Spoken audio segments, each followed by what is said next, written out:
What's up, everybody? Welcome back to my channel, Clemente Collector. And on today's episode, why I will not be grading my cards with CGC and why I think you shouldn't either. Coming up next. Batting third, playing right field, number 21, Roberto Clemente. All right. So, welcome back. Thanks for being here for this episode. And I know people are probably tired of hearing about grading. Let's just talk about the cards.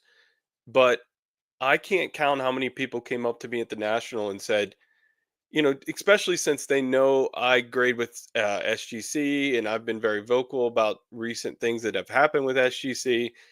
They came up to me and said, "Hey, I was using SGC and I'm going to go to CGC now." And each and every one of them, I tried to tell them why I felt CGC was not a good option. And I thought, why don't I make a video to show my thoughts on why I would never use CGC, at least for right now. And you can agree, you can disagree. I'd love to hear your thoughts, but hear me out, and then we can have a discussion about it. So this is, and once again, I'm a vintage card collector, so this is for vintage. Okay, so let me show you kind of what my thoughts are here. So this is the gem rate grading data for July of this year. So this is the most recent data. I understand it's only for a month. We could look at June, we could look at year to date. The thing about it is you'll see the trend is pretty much the same. So this isn't an outlier month or anything like that.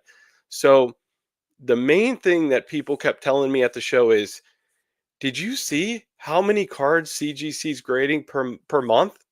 They're the second biggest grading company. That's why I'm going to start grading my cards with CGC. They're the second biggest. I said that logic makes sense, right? Look at the screen. They did over 400,000 cards. SGC was a merely 153, right? And Beckett, they're not even in the game essentially.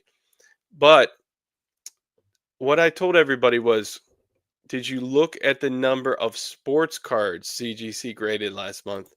And like I said, this is just an example of 1 month. This is July.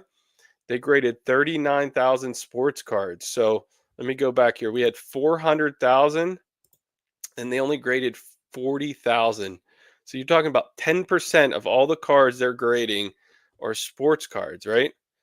Now, we can even dig a little bit deeper here. So let me show you this. So let's just look at vintage cards, right? So as you can see here, I did vintage, the 70s, the 60s, and anything earlier than the 50s.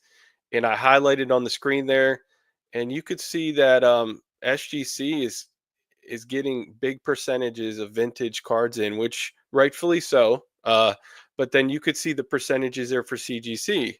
Now, based on percentages, you could say, well, that's not too bad. CGC is definitely grading vintage cards, right?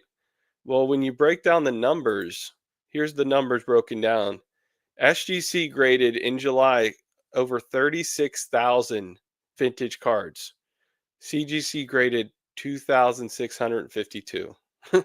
So, I mean, if you put the numbers in perspective, okay, just off the top, and we're going to go into pricing and resale value and all that kind of stuff. Just off the top, guys, you want to send your vintage cards to CGC to get them graded, yet they grade about 2,600 vintage cards a month. Now, I'd have to talk to somebody at CGC, but does a grader that grades TCG also grade vintage cards? Are the sports cards graders separate than the TCG graders? I really don't know the layout there, to be honest with you. I would hope that they would at least maybe have one person that specializes in vintage and they do all the vintage, because that's scary to me that a grader that is very strong at TCG grading every once in a while gets a vintage baseball card and he has to grade it. So let's go to my next point, though. This was my first point. My first point is I don't want to send my cards to a grading company that grades very little vintage cards, right? So my second point is resale value. And to be fair, I honestly had no idea. I said, what is a fair way for me to look at resale value of my cards that, I'm not going to pick and choose, sales and try to be unfair to CGC. I want to be as fair as possible. So what I did was I went on eBay, which obviously is the optimal marketplace. You have the most eyeballs there. And I literally typed in eBay. I said recent sales, Clemente, CGC. And then I started looking at the auctions and not the buy it nows, okay? So I picked out Clemente cards that recently sold on eBay on auctions. And then once I had, I think it was 6 or 7 cards, then I looked at the counterparts in PSA and SGC. Because if I didn't start with CGC cards, then it would be impossible because there's not that many vintage cards being graded. So I had to start with like 6 or 7 recent ones for Clemente, and then I just had to see what the PSA and SGC recent auctions were for those cards. And let me go into it here. All right, so first up, 1960s tops Clemente. Once again, I tried to pick the most recent auction sale. I didn't look at the eye appeal. I just literally picked the most recent auction sale. Granted, I understand it's not the biggest sample size, but it gives us an idea at least. So right here at the top there, we had a CGC 5.5 Clemente sold for 120 bucks. The SGC sold for 177 and the PSA sold for 223. So it's $100 difference. $100 difference. Now, I know what you're thinking. You're thinking, well, maybe CGC grades vintage higher. We buy the card, we don't buy the slab. So maybe that PSA card there, because it's such a small image, maybe that PSA card is actually a lot better, right? And the 223 is based on eye appeal, right? So I actually did that exercise here for you. So I'm not going to tell you what grading company graded each. They're mixed around. So if you were buying a Clemente card just based on buying the card and not the slab, kind of rank these for me. Which one would you buy first? Which one would you buy second? Which one would you buy third? And as you look at it, I'll kind of tell you my thought process here. I personally like the one in the middle the best because of the color of the card to me really pops. Now I grabbed these cards from the websites. I went to CGC, did cert lookups, PSA did cert lookups. So I took them right off the sites, right? So I can only go off of what I can see here. But I think the middle one to me would be the card that I would want the most. And then the third one is the one that I would want the second most. It's pretty close though between the second and the third. And the first one to me has the worst eye appeal. And the corners, in my opinion, are the roughest, right? So these cards were all graded the same grade. So let me show you which grading company graded each. All right. So the first card was actually CGC, and it $64 for that first one. Okay. And then the second card was actually SGC, $140. I had to do a buy it now on that because there were no recent auction sales. So, but to be fair, that card in SGC4 has recently sold a couple times for $140. Okay. And then there's the PSA counterpoint at the bottom, and it was the far right card at 128. So now, I guess my point to you is so we're talking about over double. Is the one in the middle over double the value of the one on the left? That's up to the person buying the card essentially. But I thought only to be fair to do kind of a blind reveal this way and see what people's thoughts were. All right, so I got more different cards here. So we got the one of my favorites, the 1963 Flair. Okay, so the 1963 Flair, we got the CGC did 140, 150, and then SGC did 150, and the PSA was actually the lowest selling card here. So, like I said, maybe I'm wrong. Maybe CGC does sell for a decent price in some situations. So here's an example where it was middle of the pack. Next up, another kind of blind reveal situation. Once again, the cards are mixed around. Which of these Clementes does your eye say is the best of the three? And which one is probably the worst of the three, in your opinion? Now, me personally, I felt the one on the far right, the third one was the best by far. I like the centering on on the third one the best, and the color really pops on the third one the best in my opinion. Now, as far as the number one and number two, that's a little bit trickier for me. For whatever reason, number one looks a lot more faded than number two. So I would probably lean towards number two, and then number one would be the worst one in my opinion. I don't know if you agree, disagree, but let me show you actually what these cards are. So number one sold for the most, and it was a PSA 8. Okay, 345. The one in the middle was a CGC at 237, and the one on the far right that I preferred was 241, and it was at SGC. So PSA 1, CGC 2, and SGC 3. So what's your opinion on this exercise here? My thoughts are that because of the registry, a PSA 8 is going to hold a lot of weight on the registry. So I feel like it might have got the registry bump. Um, but I don't know. That's just my opinion based on the images. All right, here's the next card. One of my favorites, 1966. This is Clemente's MVP season. So we got CGC at the top at 168, then SGC at 178, and then it was an old PSA label down there, as far as I can tell from here, and it actually PSA sold for the least amount of money.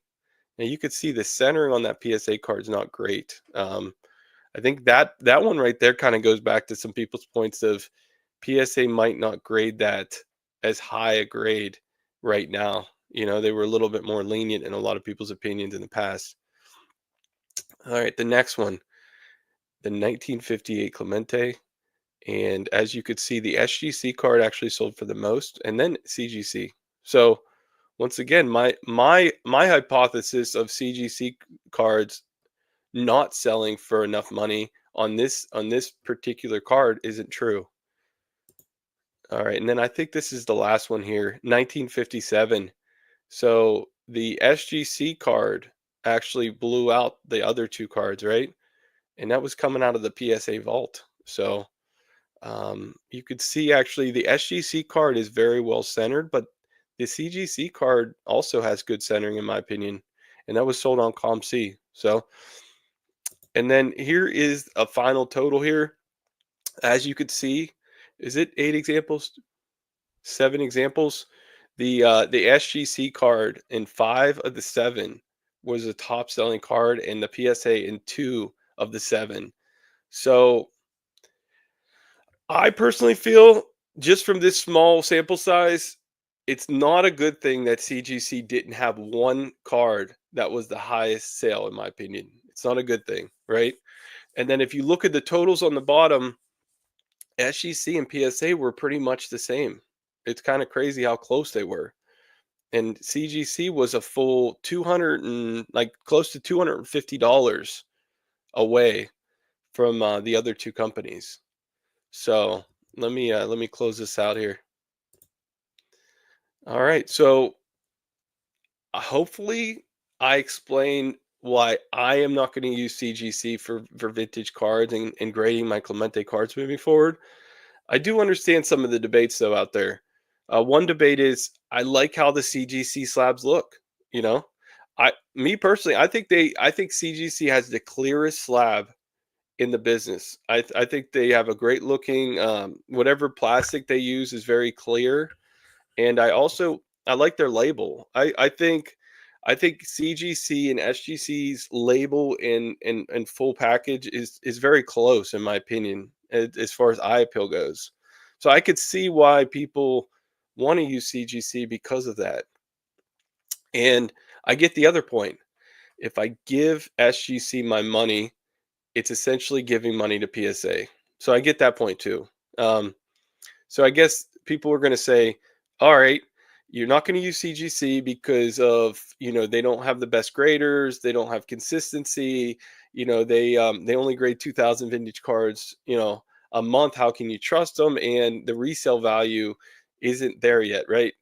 But you're saying bad things about SGC. Where do you go from here?